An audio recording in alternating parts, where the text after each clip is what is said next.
दुनिया भर के अंदर जैसे हमारे भाई हैं वो ये कहते हैं कि जीव हत्या, तो मेरा ये क्वेश्चन था कि इसको जैसे कि जो ईश्वर की तरफ से नेचुरल चीज़ें की अभी जिसके बारे में बात भी चल रही है पहले से कि जैसे कि जो चीज़ें ज़मीन पे पैदा होती हैं जैसे कि मूली है या गोभी है और ये कुदरती तौर पर बढ़ती हैं, तो क्या इनके अंदर जान नहीं है?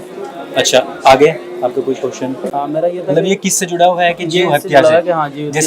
जैसे कि कोई जानवर होता है उसमें भी जीवन है और जो वनस्पति है उसमें भी जीवन है, तो आप इनको मतलब कि अगर हम जीव नहीं खा सकते तो हम सब्जी कैसे खा सकते हैं? आपका क्वेश्चन ये है।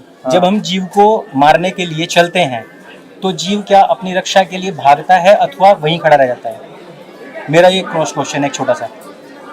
जब हम किसी जीव को मारने के लिए चलते हैं उसकी तरफ, क्या वो अपनी आत्मरक्षा के लिए भागता है या गर्दन झुका के खड़ा हो जाता है कि मुझे काट लीजिए? देखिए साहब, वो जो जिसके लिए ईश्वर की तरफ से ये है कि इसको तुम हलाल तरीके से और नहीं, मेरा अब आप यहाँ ईश्वर की बात ना लाए ना। अब आपने कहा है कि जीवन है या नहीं। अब आप जो कर रहे हैं वो अपनी विचारधारा की बात कर रहे हैं। अब इससे पहले जो स्टार्टिंग क्वेश्चन किया था वो सार्वभौमिक विषय पर था। अब जब मैंने आपको क्वेश्चन किया है तो आप सार्वभौमिक से हटके इस्लाम की विचारधारा पे जा रहे हैं। विचारधारा पे न जाएं। इंसानियत की नहीं, आपने कहा कि जो हलाल कहा गया है, हलाल जो कहा गया है वो कुरान में कहा गया है, अन्य ग्रंथों में इस विषय में जिक्र नहीं है। तो मेरा जो क्वेश्चन है वो बहुत सिंपल है। आप ये बताएं कि जब जीव की हत्या करने के लिए आगे बढ़ा जाता है तो जीव वहां खड़ा रहता है, सिर झुका के खड़ा रहता है कि काटो, या आत्मरक्षा के लिए भागता है? इस दो में से एक को क्वेश्चन आंसर करना है बस आपने।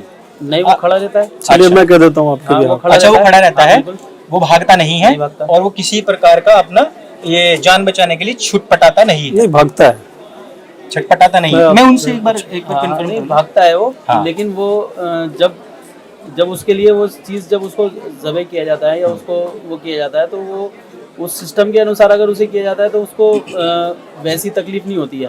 अगर उसको छटपटाता नहीं है। नहीं, अगर देखिए ऐसा है, जो मैं ईश्वर की बात इसलिए कर रहा हूँ, इस्लाम की बात नहीं कर रहा। मैं एक बात वो कह रहा हूँ कि जो उसने इस प्रकृति पे, इस ज़मीन पे इंसानों के लिए जो चीज़ें बनाई है ना कि तुम इनको इस्तेमाल कर सकते हो, तुम इनको खा सकते हो, तो उन चीज़ों में उसने बताया कि ये चीज़ तुम अगर इस तरीके से करोगे तो वो कुरान की बात आ रही है। फिर वापस आप कुरान पे आ रहे हो। वो कुरान में कहा गया है, सार्वभौमिक विषय नहीं है। सार्वभौमिकता जो मैंने आपसे पूछी है वो सिर्फ ये पूछी है कि अगर आप जानवर को काटने के लिए छोड़ो, जानवर को छोड़ दीजिए, आपकी जो बात है पॉइंट है उसमें, पॉइंट है उसमें। हमने यहाँ पर बात रखी है, हमने इसको डिनाई किया है कि हमारे नेचर में ज्यादा सब्जियां खाना है, कंदमूल, दूध पीना है, और हमारे देश की ये हमारी पहचान नहीं है, हम घी दूध वाले लोग हैं। तो लेकिन इससे इंकार नहीं किया जा सकता कि इंसान के नेचर में, मतलब वो फितरत में संतुष्टि के लिए मांसाहार, देखिए, तो उसमें मीट नहीं है, इसको आप डिनाई नहीं कर सकते। धर्म शास्त्रों ने मना नहीं किया। आप मना करने वाला श्लोक दिखाए ना। मना कर रहा हूं। आप तो मुझसे ज्यादा ज्ञान रखते होंगे हिंदू धर्म का, उसमें दिखाए कोई श्लोक ऐसा किसी धर्म शास्त्र में कि जिसमें मांसाहार मना किया गया हो। लाओ दे देते हैं। अब फिर आप कहेंगे कि वो बीच में उठा दिया आपने। मैं मनुस्मृति देखते हैं। मनुस्मृति में आप मांसाहार का जो डिनायल है,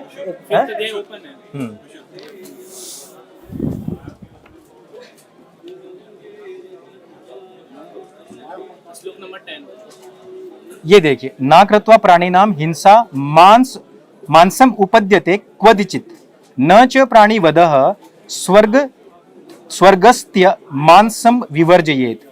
अब इसकी हम हिंदी पढ़ लेते हैं। प्राणियों की हिंसा किए बिना कभी मांस प्राप्त नहीं होता। प्राणियों की हिंसा करनी पड़ती है, बात है। हाँ, और जीवों की हत्या करना सुखदायक और मोक्षदायक नहीं है, इस कारण मांस नहीं खाना चाहिए। 5वां अध्याय 10वां श्लोक है। ये धर्मशास्त्र जो मनुस्मृति है, मनुस्मृति का 5-10 मना कर रहा है।